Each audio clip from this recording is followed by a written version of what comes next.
Good morning, student. Today we are discussing the next part of this unit, that is error analysis. Error analysis. Right? This is a unit 1 part 3. Right, student? Now, before starting error analysis that I have given you on page number 27, first I am telling you what is error. Error is the uncertainty in the measurement. What is error? Uncertainty in the measurement is called error. When we are not sure which reading we will take, or about there is a while taking some observation, there is some ambiguity. We are not sure. Suppose this is a length AB, right? We use the centimeter scale to measure its length. Suppose it comes in between 3.7 and 3.8. It comes in between 3.7 and 3.8. So what we will do, student, we will see if the length is very close to 3.7, we will write it as 3.7. If it is in between 3.7 and 3.8, we will write it as 3.75 centimeter, right? And if it is, three options are there. If the length is very close to 3.8, then you can write it as 3.8 centimeter. So in all these cases, if some of the observer take the length as 3.7, some take 3.75, other take 3.8. So it means in all these three observations there is a uncertain thing is there. Sometime you are taking its length as this means we are not sure. So whenever we are not sure, then the error arises, right, student? Now second example, we know exact value of g is 9.8 meter per second square, and while doing an experiment to calculate the value of g, experimentally a student got the value of this as 9.76 meter per second square. Now if you compare these two values, there is some error, right? Because the experimental value and the calculated value, which is true value, that is not same. So I think error is clear to you. Now how this error is measured? Measurement of error is the difference between the true value and the measured value. Difference between the true value and it is the difference between the true value and measured value. What is true value here? You can say in above example 9.8. What is the measured value? It is 9.76. So what is the error? It is 0.04 meter per second square. Right, student? Minus karo. Now this error may be positive, negative or zero.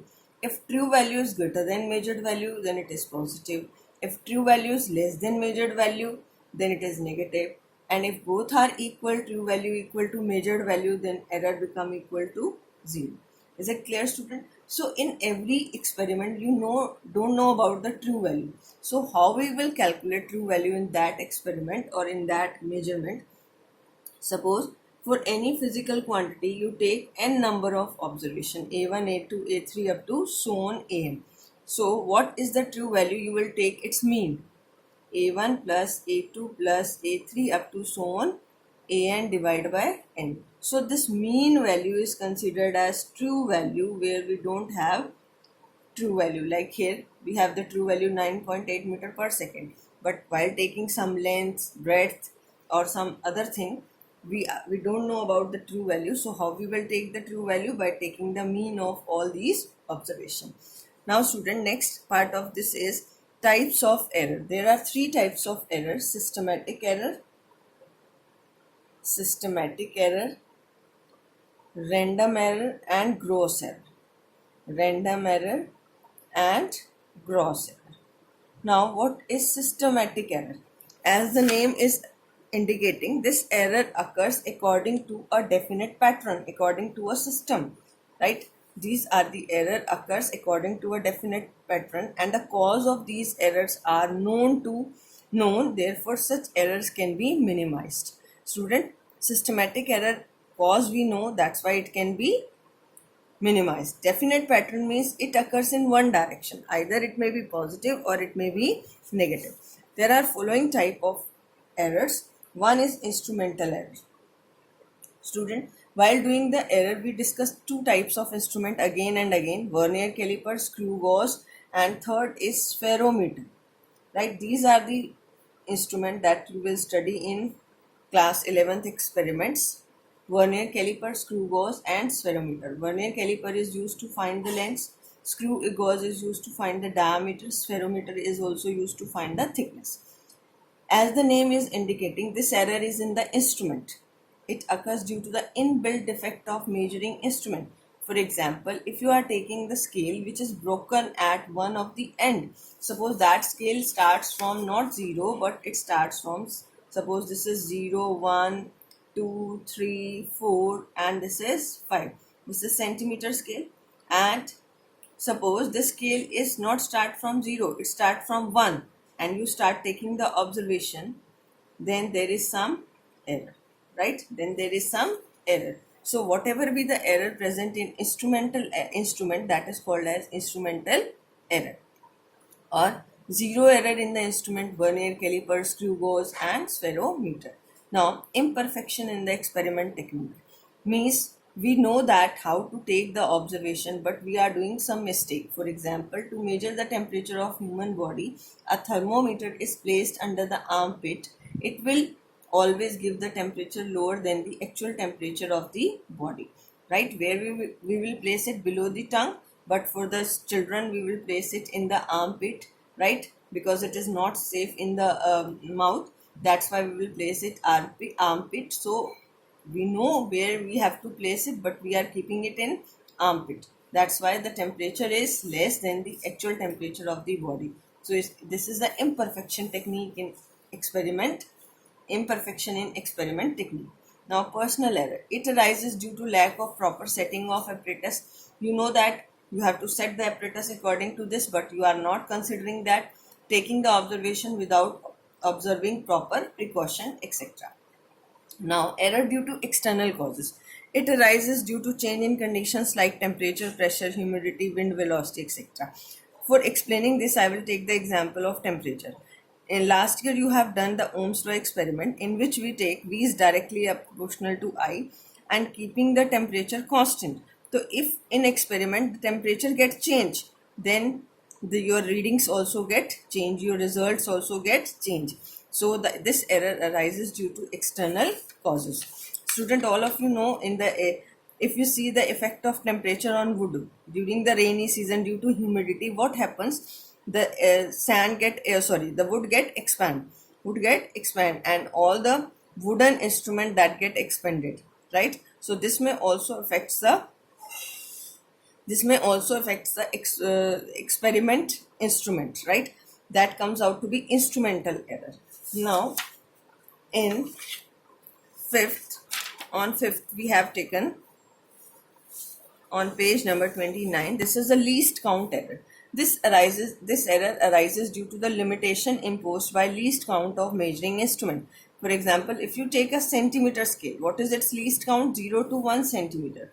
From 0 to 1, how many division are there? 10. 1, 2, 3, 4, 5, 6, 7, 8, 9 and 10. So you can write 10 division is equal to 1 centimeter. So what is the value of 1 division? 1 by 10 centimeter. This is for centimeter scale. So least count is 0.1 centimeter. Means you can measure up to how many decimal places with the help of centimeter scale? 1 decimal place. With the vernier scale, you can measure up to 2 decimal place. With the help of screw gauge, you can measure up to 3 decimal place. So students, you know about the least count of centimeter scale, but you have to learn the least count of vernier and screw gauge scale. That we will discuss in the experiments. Right? Now, systematic error can be minimized by improving the external techniques, selecting better instrument and removing personal error. Right? You can remove this systematic error by removing all these factors. Now the next is random error. What is the random error? It is called as by chance error, and it arises due to random and unpredictable variation in the experimental condition. Suppose while doing the experiment, the temperature get vary or voltage get vary. So this type of error are also called as by chance error, and it can be reduced by taking the observation number of times. So student, you have to learn this result. Suppose the error in one observation is x. So if we take the observation n times, error get reduced by x by n times. Very important result. Next is gross error. It arises due to the sheer carelessness of the observer. Why it arises? Due to carelessness of the observer. Suppose the student is doing the experiment and the observation he got 4095. While doing the calculation he write 4590. So this is due to sheer carelessness of the observer. Using wrong value of observation in calculation, reading an instrument without setting it, etc. So I think these errors are clear to you, different types of error. Now on page number 30, how we can measurement of error, how we can measure the error. There are different ways you can measure the error. First is absolute error. What is this absolute error? Difference between the true value and the measured value of a physical quantity.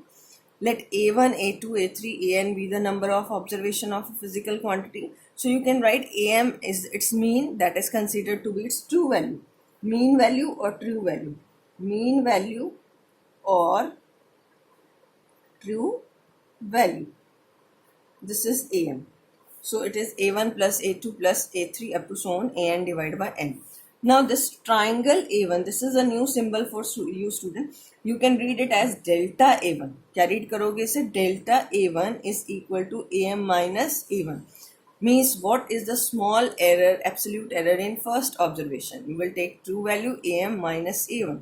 Delta A2 is the absolute error in second observation. How you read this sign? Triangle delta. Delta means small change.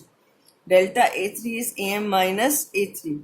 Delta An is Am minus An. So this delta A1 may be positive, negative, or it is 0. That depends. If Am is greater than A1, then it is positive. If Am is less than A1, it is negative. If Am is equal to A1, then it becomes 0. Now the mean absolute error. I have written here the mean of all the absolute error. Delta A mean. You take the mean. First you take the modulus. Modulus, you know student, in maths you have studied, because delta A1 may be positive or negative. If it is negative, when you take its mode, then you have to take its positive value. Delta A1 mode of delta A2 up to so on mode of delta An divided by N. This is the magnitude of the absolute error in all the measurements of quantity.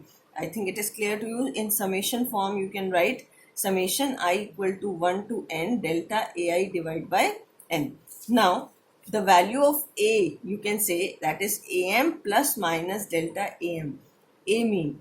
A lie between Am plus delta A mean means इसकी value जो A की जितनी भी observation I आपकी A1, A2, A3 up to so on An, वो किसके बीच में लाई करेगी? जो उसकी ट्रू वैल्यू है, और किसके बीच में? डेल्टा A मीन के बीच में. And Am minus delta A mean. Right student? Now relative error or fractional error. It is mean. It is defined as the ratio of mean absolute error, which we have calculated here, delta A mean divided by mean value, and percentage error is delta A mean divided by Am into 100. Student, here you have to learn its formula directly. On this you will get the numerical I will discuss in the next lecture. Right? I hope dimensional analysis is clear to all of you. Student, please mark your attendance in your time period. That is the time of physics class 11 to 11:45. Please only write yes ma'am, we have seen it, with your name and section. Thank you. Have a nice day.